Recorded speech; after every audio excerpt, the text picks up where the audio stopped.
morning, afternoon, evening, wherever you are, and welcome to the Spin-Off Show. Those of you who saw Global Atheist News yesterday saw a report on the way religion has impacted humanity over the last 7 days. What we're doing now is giving our views on the news. I have some opinionated people here to help me do that. We have Captain Dread Pyrate, Tersia du Plessis, Guy Otten, Esther, the Afro-humanist, and Dr. Ty Wells. Welcome, guys. Thank you very much. Happy to be here. Thank you very much for coming. So we'll leap straight into the first item. This is about the Ukraine war. And you know that Patriarch Kirill, the head of the Russian Orthodox Church, has given his support to Putin in his ambitions to invade Ukraine. And this has happened to such an extent that Pope Francis has warned Patriarch Kirill not to become Putin's altar boy. But the interesting thing here is in the last week, the EU president that's Ms. von der Leyen, has told the European Parliament that Kirill is now on the EU sanctions list, along with all those Russian oligarchs who are deprived of the opportunity to travel or keep their yachts in the EU and all that nonsense, you know. So he is being blackballed, if you'll pardon that expression, along with all these other naughty boys. So what do you think of that? Naughty boys. Well, I mean, I heard this morning a suggestion that Fox News ought to be included on the sanctions list on the grounds that they facilitate a lot of Putin propaganda. I don't know. I don't watch Fox News. I find all that rather troubling, just because it all of a sudden it's a slippery slope on free speech. Yep. I don't know why you enlarged me and then I disappeared.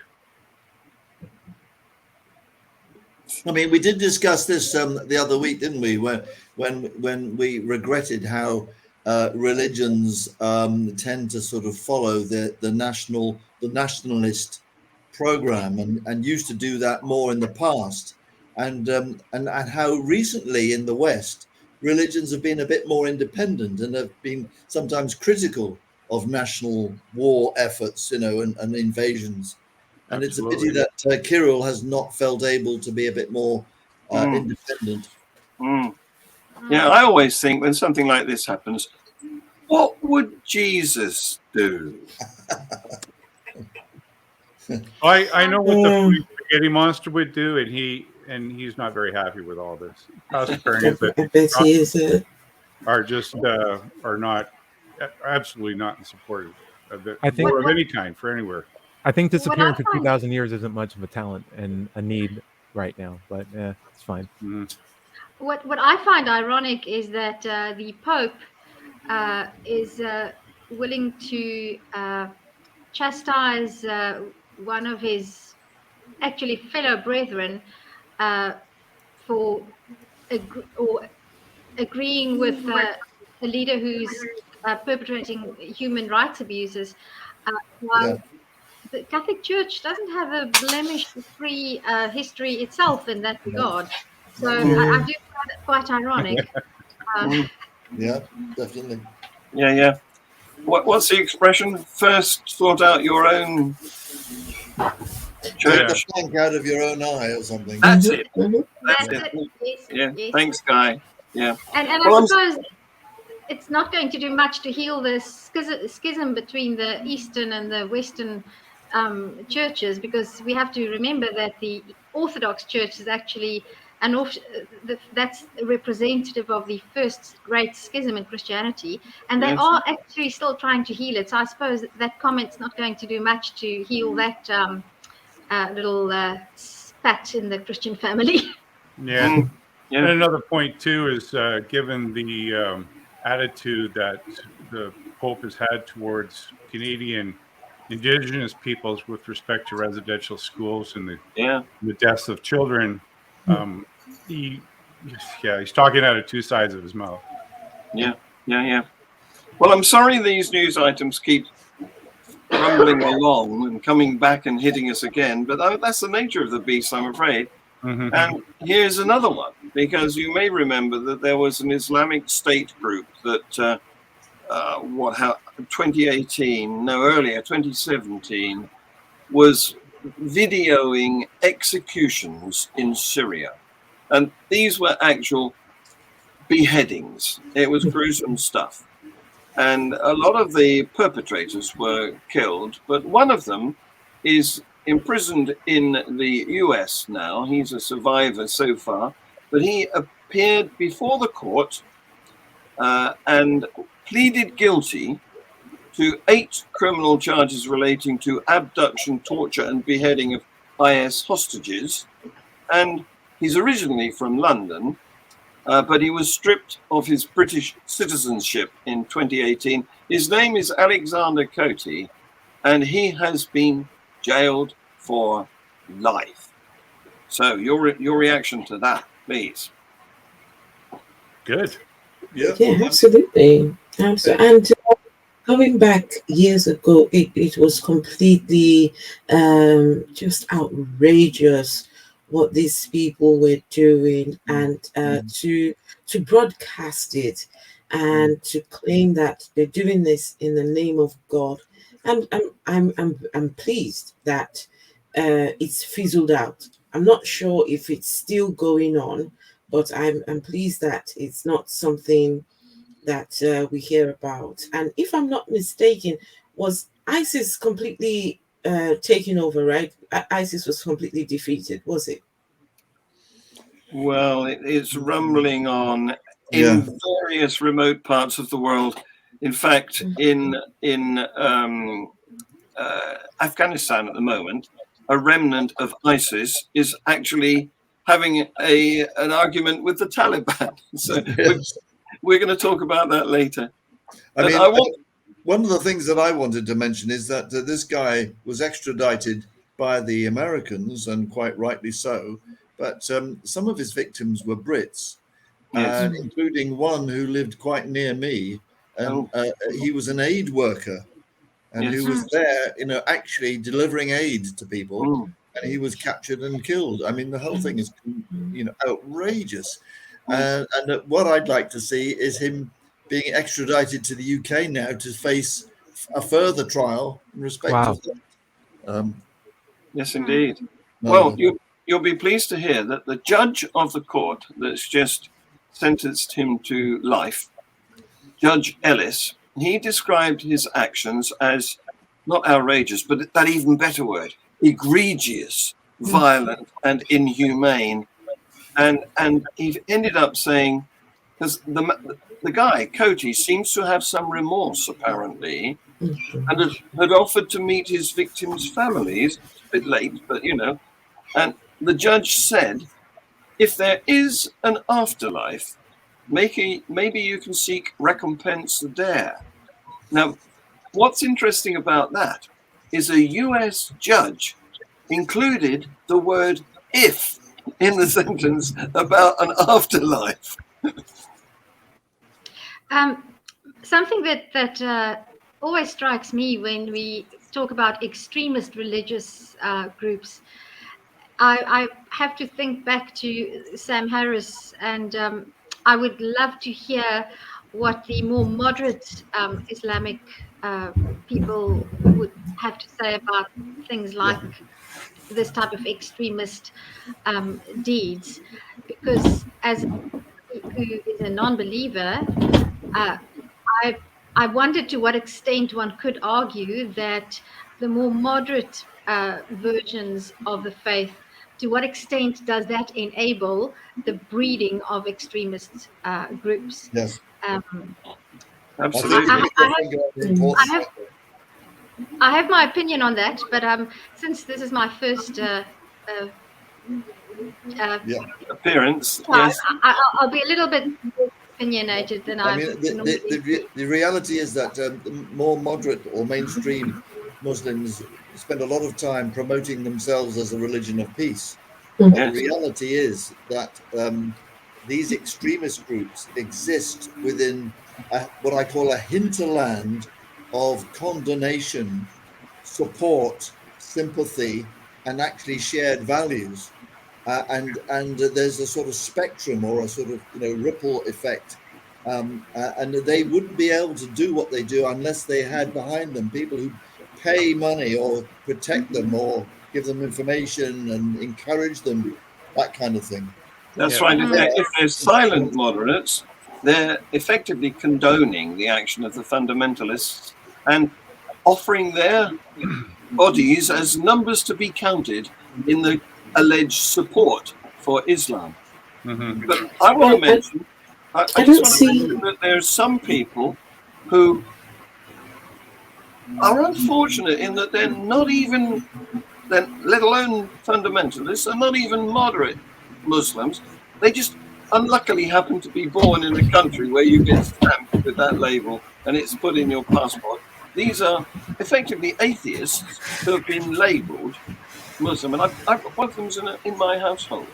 So poor guy, he had no choice. I mean, we talk about religion of peace, and in some parts of the world, this religion of peace has apostasy laws. Yes. How can a religion, so-called religion of peace, have laws that that defends its deity? And unfortunately, there's a case right now in Nigeria. Someone has been sentenced to 24 years. Someone who had renounced Islam. He had renounced Islam, had nothing to do with Islam, but because he was resident in an Islamic part of Nigeria, they just they in fact they've gone as far as to say that he's lucky to have had the 24 years, that ideally he should have got the death sentence. Yes. And how is that a religion of peace? Absolutely. Well, you're talking about Mubarak Bala, aren't you? Yes, I am. Yes. Who was the president of Nigerian Atheists, and that's his current fate. There's campaigns being raised to get him released, of course. I look so great. Hey, I want to throw out one random thing.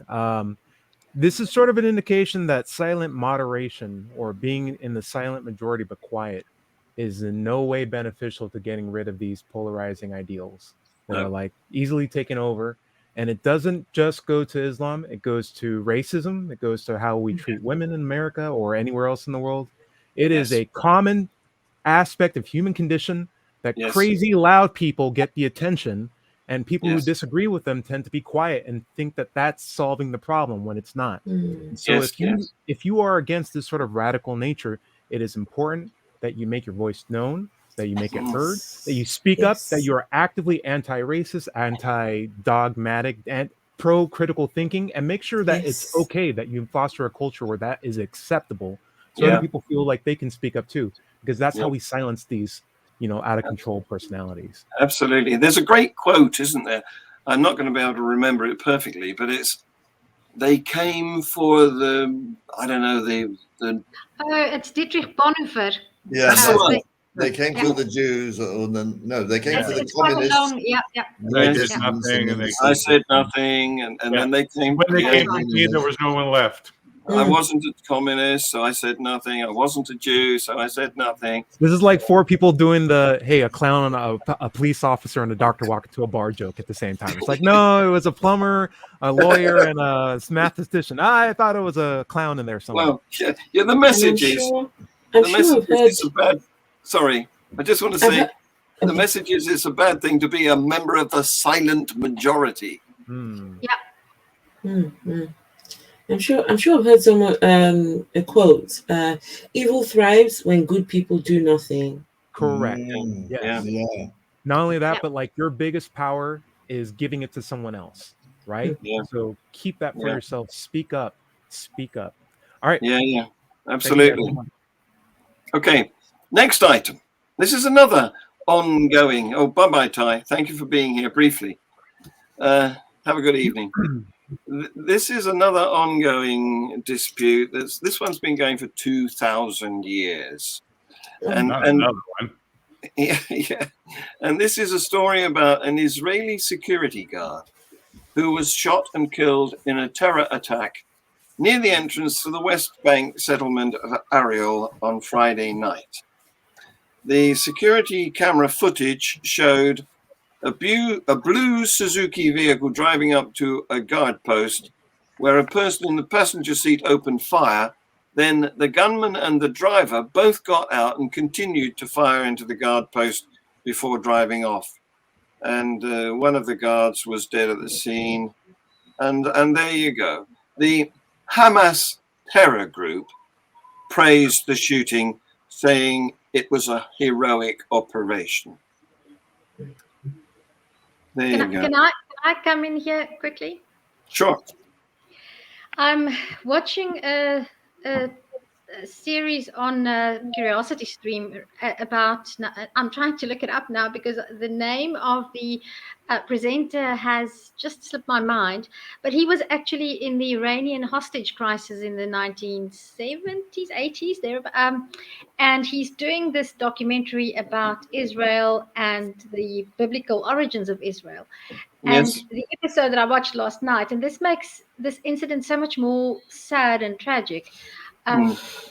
Genetic research has indicated that there's actually no difference between the ancient, well, Israelites that would today be regarded as Jews, and Palestinians.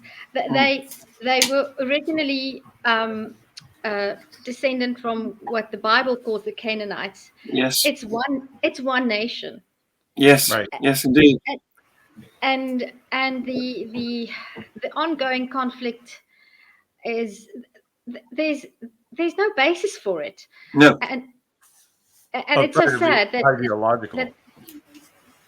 Yes. Sorry? Outside of an ideological difference. Outside of an ideological, based on a perception created by an ancient text. Right. That's the only reason. There is no other reason. It's this text that has come over thousands of years that has created political movements, ideas, and because religion requires that you don't change your mind. Yes. It's so hard to move on, and it's so hard to accept new knowledge.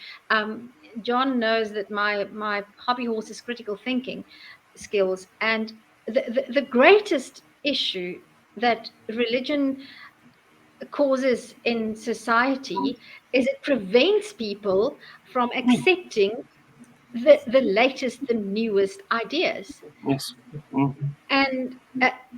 And it causes this block against science. I mean, how long did it take for Galileo's ideas to be accepted by the Catholic Church? You know, Exactly. And if anybody says that religion doesn't cause harm, forget about the violence and the conflict. On every level, the inability or the prohibition, it's not an inability, it's religion has a prohibition against new ideas. That's why if you have a new idea, you are first labeled as a heretic, and then you go off and you start your own church. That's how it works. Well, I love it when this is the point you talk about the books that these religions have. In my opinion, I feel like these books are outdated. These books need updating, and which they wouldn't get. Now, these religions, most of them believe in praying. Some will talk about predestination. God has predestined things. If God has predestined things, why do you pray? Why do you? Because praying is equivalent to asking for the things what have been predestined to be changed. You want them. If I mean, I've heard people pray for the rain to stop. The rain is falling, and they pray, "Oh God, please stop the rain." Right now, but my question is, why can't they pray to the God to have the books updated, to have the books fit for purpose? If your prayers can actually, if your prayers can change things, I think that you can start by asking for these books to be tweaked for the 21st. We're in the 21st century, aren't we? Yeah, tweaked for this century, because as you know, I could go on and on about some of the things. For me, why a book will have the laws that guides slavery in it, the laws that teaches the slave master how to treat his slave, but would not have details as to how the earth was formed. Things that we should really be getting into. It just beggars belief. Absolutely. Hey, God, we need a new edition. There's a Higgs boson and gravity waves. There you go. It's one good thing about the Pastafarian religion, I have to say, is that the book is updated. It was, the gospel came down to us in 2005, and rather than 10 commandments about what you shouldn't do or what you cannot do, it's the 8 I'd rather you didn't, and I'd encourage you to check those out. Yeah. Well, what I love is the way that now we can read the human genome. It's been discovered that even God's chosen people are up to 6% Neanderthal. Yes. Yes. Yeah. There you go. Okay. Thanks for all of that. Item number 4. Roe versus Wade is under threat. Yeah.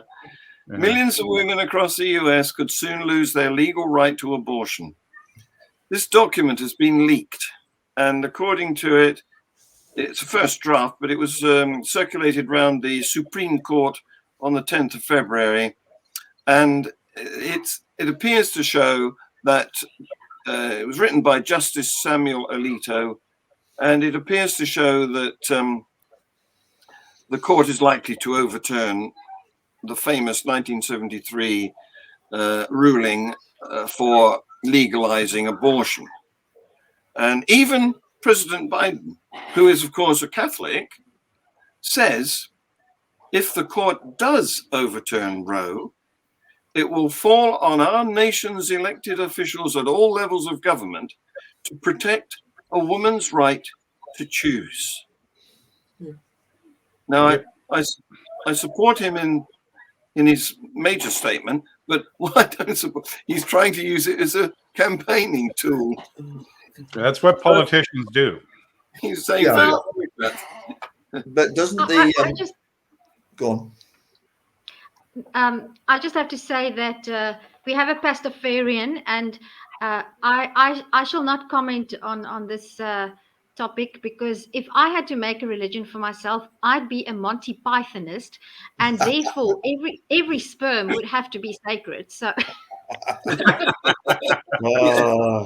we showed the life of Brian at the Northern Atheists group the other night. But no, look, isn't the point about this decision? Well, it's not a decision yet, but this likely to a decision is that it returns the decision about abortion laws to the states.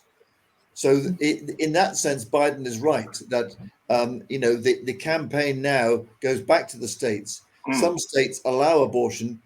Quite a few are going to restrict it or even try to abolish it altogether. And it's half of so them. it's not as if the campaign is lost. 22 of them.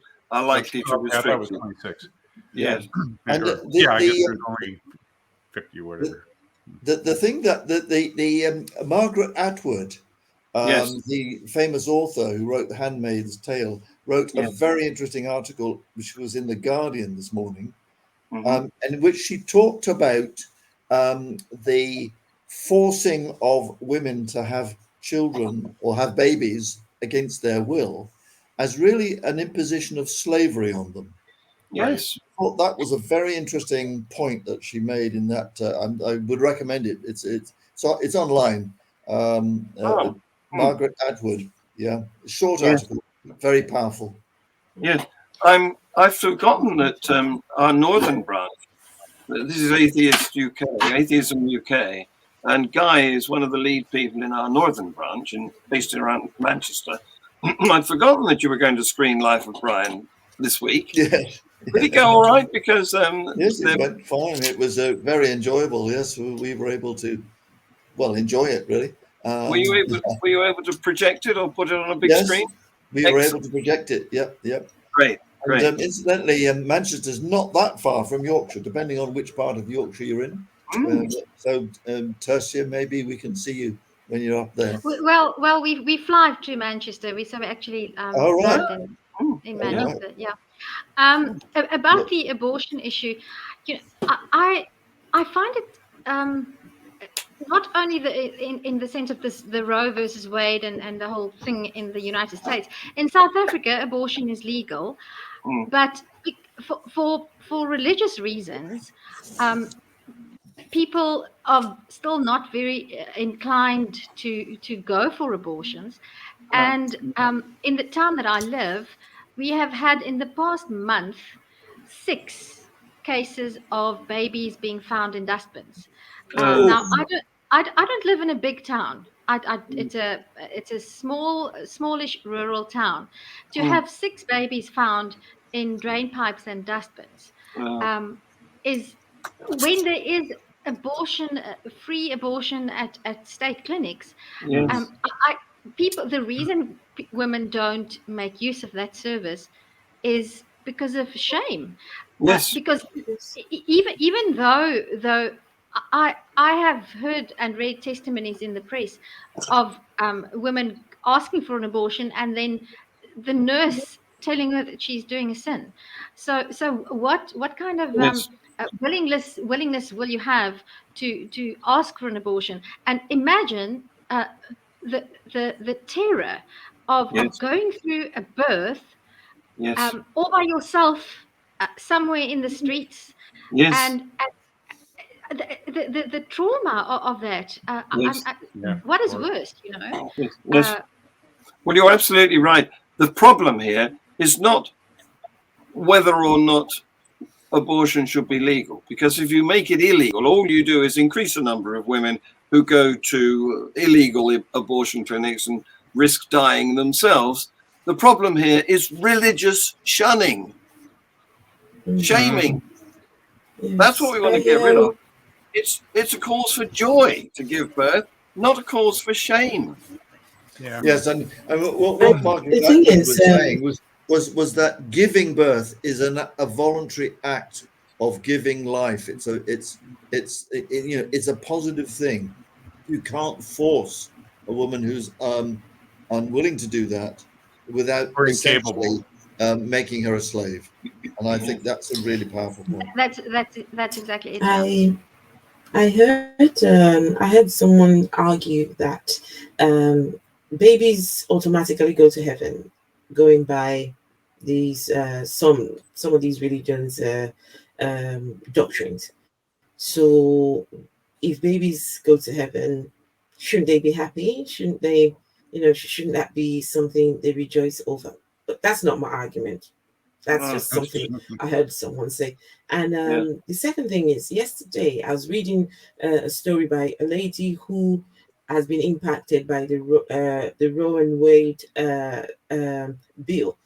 She got pregnant, and one of the babies was growing in the fallopian tube, so that was causing a big problem. So she had 3 babies, growing all well 3, but she had conceived 3 babies. And Yes. so 2 were growing okay, and then 1 was growing in or out the fallopian tube, and it was at the risk of her life. And she said she had a choice to make, to either carry on and it would have caused her death, or have an abortion. And she said the Roe and Wade bill kept her alive. Yes, so yes, that's there right. was no, it's just. Well, the pro-lifers misrepresent what's going on here, don't they? They think that people who are pro-choice want to kill babies. That's not true. It's the last resort. It's the last resort. Nobody wants to go to an abortion. It's a measure of desperation. What did Captain say? No, I said, and that atheists want to eat them.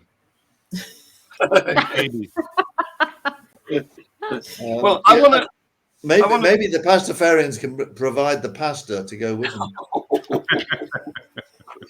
I want to talk a bit, because Esther, you mentioned that babies go to heaven. Well, the Roman Catholic Church has struggled with that contention, because in their religion, babies only go to heaven if they've been blessed. So if a baby dies before the priest gets to them, that poor baby doesn't go to heaven. And this provided a problem because, of course, the mothers were doubly distraught, because not only had they lost a baby, but they knew it was going to hell. So to accommodate that problem, some couple of hundred years ago, the Roman Catholics invented something called limbo, which is where the unbaptized babies allegedly went, and it wasn't as bad as hell. They're just hanging there. Yes, that's right. But more recently, in fact, it was the last Pope, Benedict, before he became Pope, he repealed limbo. He said it was just a theological maneuver or something. Well, if they all? Exactly. Yes, indeed. So have we done this now? Shall I move on to the next item? I think so. Yeah, move on. Yeah, okay then. Now, here's some good news. In Wales, which has its own Anglican church, it's obviously not called the Church of England, it's the Church of Wales. It's Church in Wales. Yes, it is. That's right. The Church in Wales. It's part of the C of E, what do they call it? The wider convention. Communion or community or something, is it? Yes, something like that. Yes. But they've got a new archbishop, the Most Reverend Andrew John, who I think is gay. And he has said that same-sex weddings could be held in churches in Wales in 5 years' time, because the church should be inclusive and welcome people where they are, who they are. So this is enlightening, isn't it? What do you think of that? First things first. First things first. I want to know if couples who are joined together, who identify as the LGBT in the church in Wales, are they supposed? Well, okay, no, sorry. I think if I remember correctly, it's the priests. If a priest is LGBT, they have to remain celibate, even though they're married. If I am not mistaken, is that still something that goes on? I don't think it is, because in when was it? Last year, the church in Wales passed legislation meaning that couples could have their homosexual couples could have their civil partnership, because they'd got married in a court somewhere, blessed by the church. This isn't the same as getting married in the church. I know it sounds like a fine distinction to us, but they regard it as significant. But they already had moved to blessing, after the event, their marriages in a church. So I think they're okay with homosexual, non-celibate couples, but they haven't stepped to the brink of actually marrying them themselves yet. You know, I think Esther was referring to the clergy. I think there was a rule relating to clergy, that you can be a gay priest, but you, as long as you're celibate. Yes, you can celibate here and celibate there.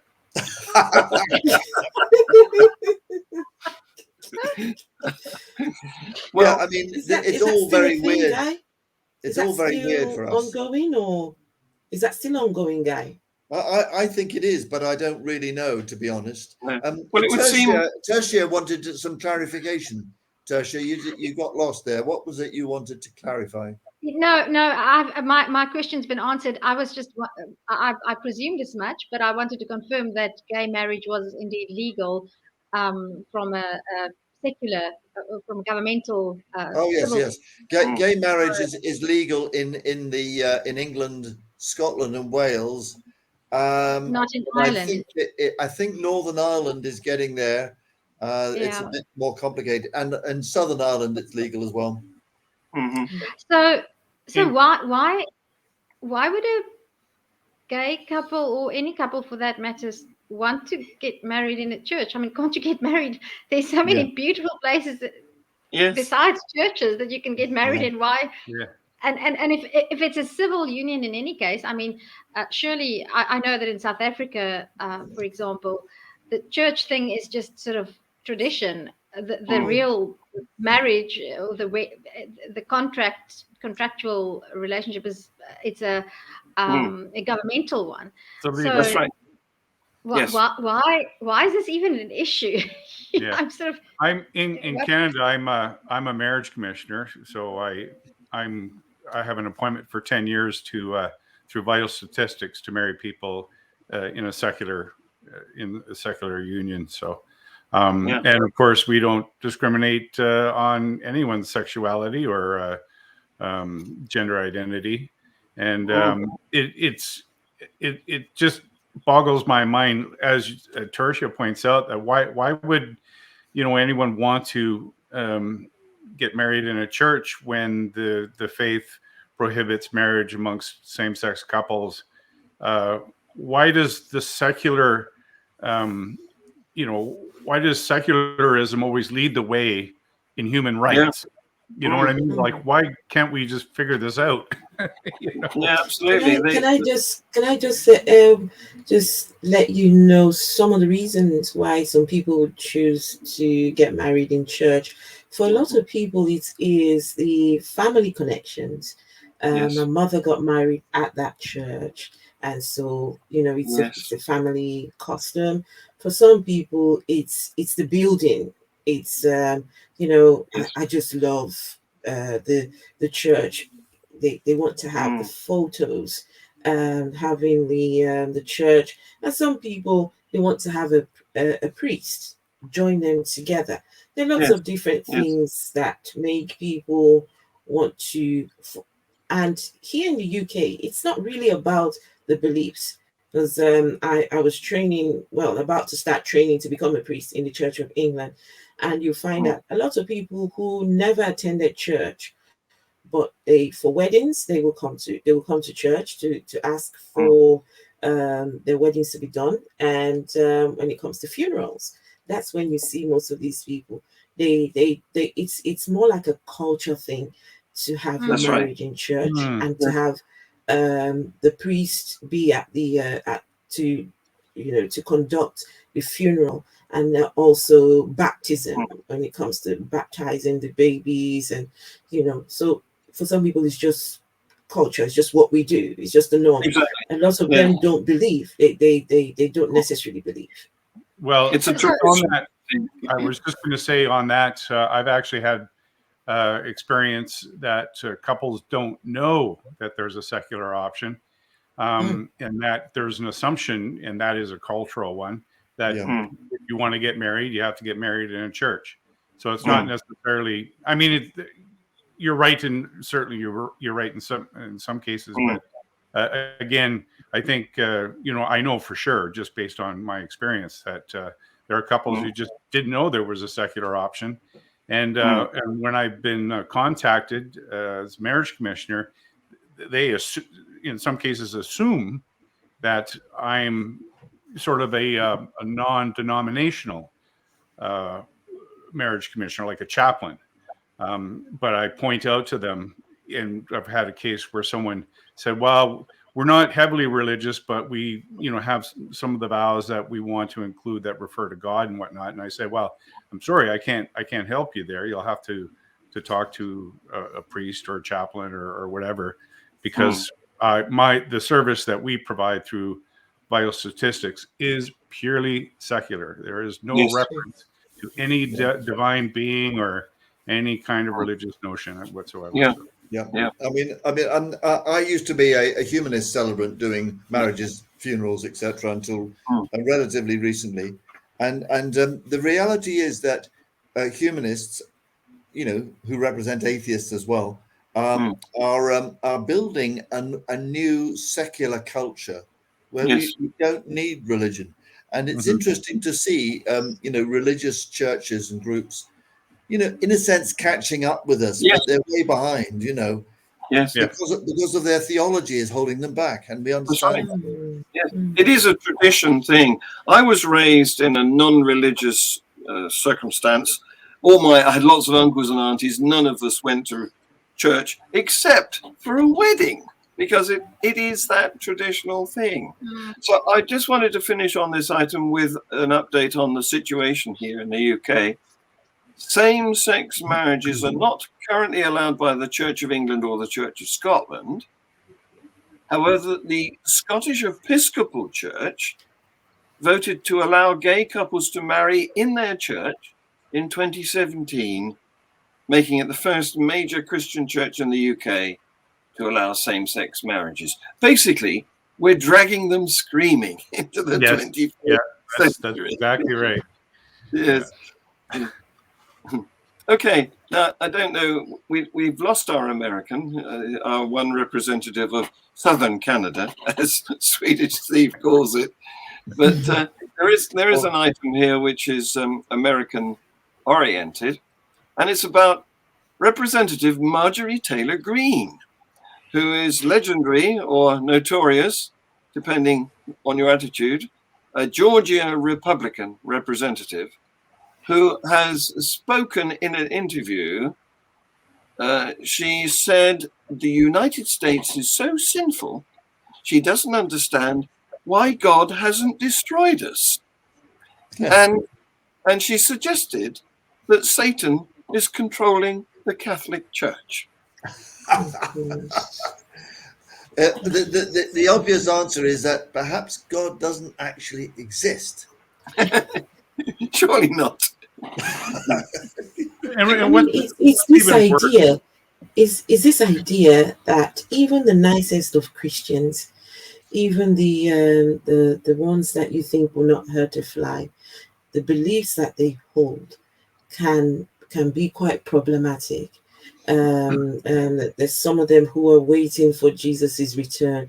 I've heard Christians say things like, Jesus should hurry up and come back, because they're fed up. They're fed up with life, fed up with their circumstances, and they would say things like, can Jesus just come back already? And I think they don't understand the implications of saying that. Jesus is coming means the world is going to end. The world as you know it is going to end.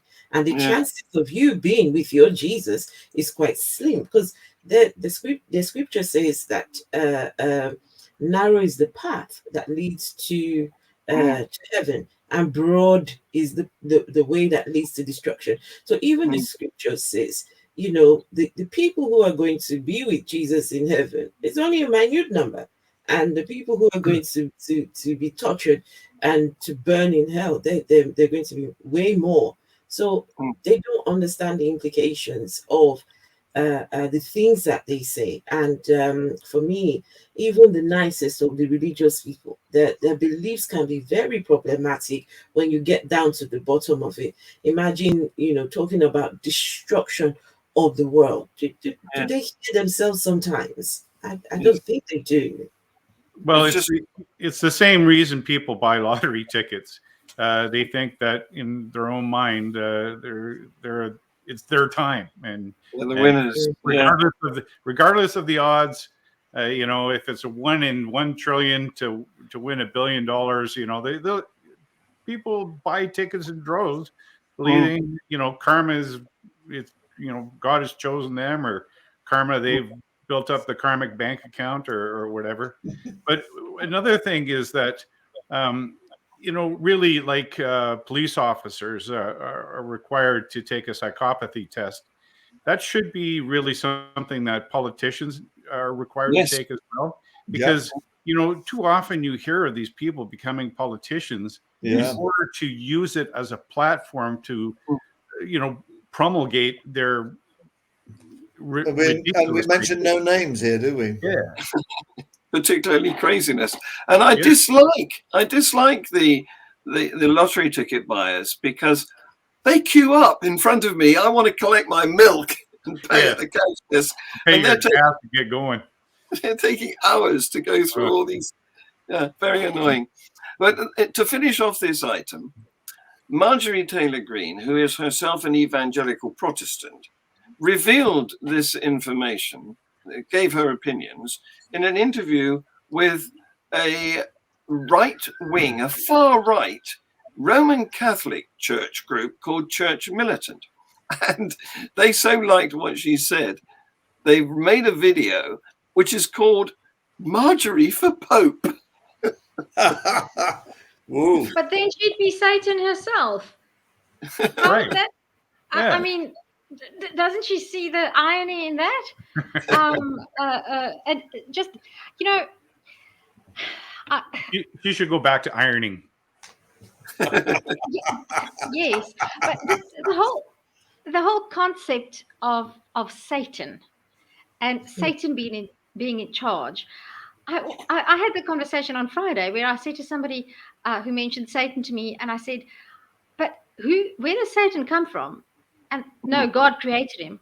So why can't God manage his own creation? So the internal inconsistency when you blame Satan for everything you don't like. It just breaks my DNA. It breaks my DNA. I'm sorry. My DNA is broken too. Yeah. Well, we've already overrun our scheduled time, but I just want to finish with the last item here, which you'll love, because it's another grand old party person, a Republican. And this is the candidate for the role of Californian Secretary of State. Her name is Rachel Ham. And she said that the reason she was running for office was because her son found Jesus in a closet in their home, and Jesus handed him a scroll telling her to declare her candidacy. Look at Esther's face. Yeah, I watch everybody's faces, and I know that I'm quite an expressive person, so I have to check myself all the time so that I don't. But I was admiring Esther for being.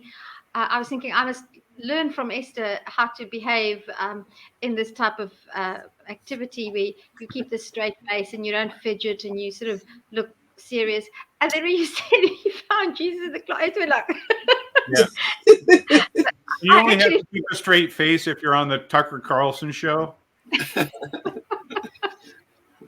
I just want to say one word, pareidolia. If we can just teach people the term pareidolia, because there's actually a name for when you see things you imagine you see things, yes. Well, it's actually your brain finding patterns. Yes. Randomness, which is a good thing when you're living out in the savannah. Yes. And if we just teach people that our brains do that, and without believing that you're really seeing what you think you're seeing, you are experiencing something, you're seeing something, but it's just your brain filling in gaps because you're programmed to see faces. Yes, that's right.